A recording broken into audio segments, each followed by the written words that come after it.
Wesh, bien ou quoi? Tranquille ou quoi? Ouais, tranquille, c'est bon. Eh ben, dis donc, mesdames et messieurs, accrochez-vous, parce que la guerre entre Francis Ngannou et Tyson Fury n'est pas terminée. Vous ne voyez pas que Tyson Fury n'arrête pas de blablater sur les réseaux par-ci et là en demandant à Francis Ngannou de signer le contrat, alors que Francis Ngannou n'arrête pas de lui demander « Mais envoie-moi le contrat !» Tu sais pas que moi je tape les gens pour vivre. Et en plus de cela, Francis Ngannou a annoncé être prêt à aller sur un ring de boxe avec les règles de Tyson Fury.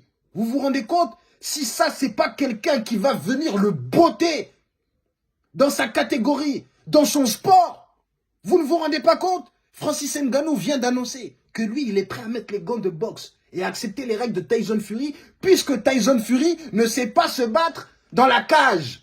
Vous vous rendez compte? Et là, on a Dana White qui sort de sa cage White et qui vient nous expliquer qu'il serait en train d'organiser un combat entre Tyson Fury et John Jones dans la cage. Mais Dana White, qui t'a appelé? Qui t'a demandé quelque chose? Hein? Qu'est-ce que tu as contre Francis Ngannou? Il n'a pas accepté tes clauses. C'est du business. Avance! Tu n'as que Francis Ngannou à la bouche. Tu n'arrêtes pas de vouloir l'éteindre. Mais on ne peut pas éteindre quelqu'un qui frappe les gens pour vivre et qui a frappé tous tes combattants. Les a tous envoyés à l'hôpital sans savoir où ils étaient avant. Ils étaient dans la cage en train de se battre. Et puis boum, ils se réveillent à l'hôpital.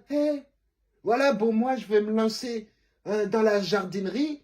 Bon, moi, maintenant, je vais me lancer dans la cuisine. Hein? Je suis un bon pâtissier. Ils ont commencé à changer, littéralement. Est-ce que Stipe Miocic, on l'a revu sur le ring depuis qu'il s'est fait marteler la bouche face à Francis Ngannou?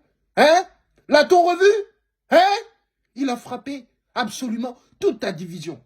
Et tu viens nous parler de, ouais, Tyson Fury pourrait venir dans la cage. On t'a rien demandé. Là, l'enjeu qui est en train de se jouer, c'est Francis Ngannou face à Tyson Fury.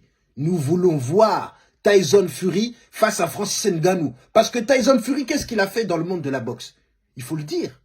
Il a frappé quelqu'un qui était considéré comme plus fort que Mike Tyson. Je veux bien sûr parler de Gervonta Wilder.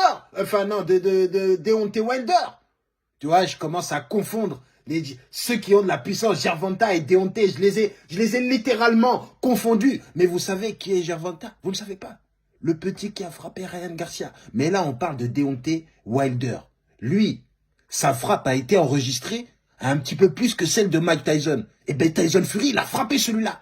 Sauf que Francis Ngannou frappe plus fort encore que Deontay Wilder, frappe plus fort encore que Tyson Fury. Il pourrait arrêter une baleine. Tu entends ce que je te dis? Si Francis Ngannou, il frappe une baleine, la baleine va sortir de l'eau et commencer à se comporter comme un humain.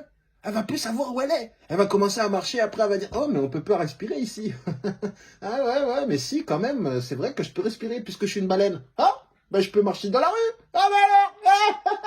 Bon voilà, je sais pas ce que je foutais dans l'eau, hein. Merci Francis. Tu comprends ce que je suis en train de t'expliquer? Donc là, nous voulons voir ce combat tonitruant entre deux combattants absolument imbattables dans chacun de leurs sports. Les mettre ensemble dans un ring ou dans une cage, c'est ce que nous voulons. Donc Dana White, va te coucher. Va t'occuper de ton organisation de voleurs, menteurs, arnaqueurs qui ne payent même pas ses combattants. Vous avez vu l'étude qui vient de sortir? Apparemment, l'UFC est l'organisation sportive qui paie moins ses joueurs dans tout le monde du sport. Si tu compares les bénéfices et le salaire des combattants, il y aurait que 13% des bénéfices qui iraient dans la poche des combattants. Alors que quand tu regardes la NBA, le baseball, le football américain ou même le foot, on dépasse largement les 30%. Vous vous rendez compte? C'est un voleur, un menteur, un arnaqueur.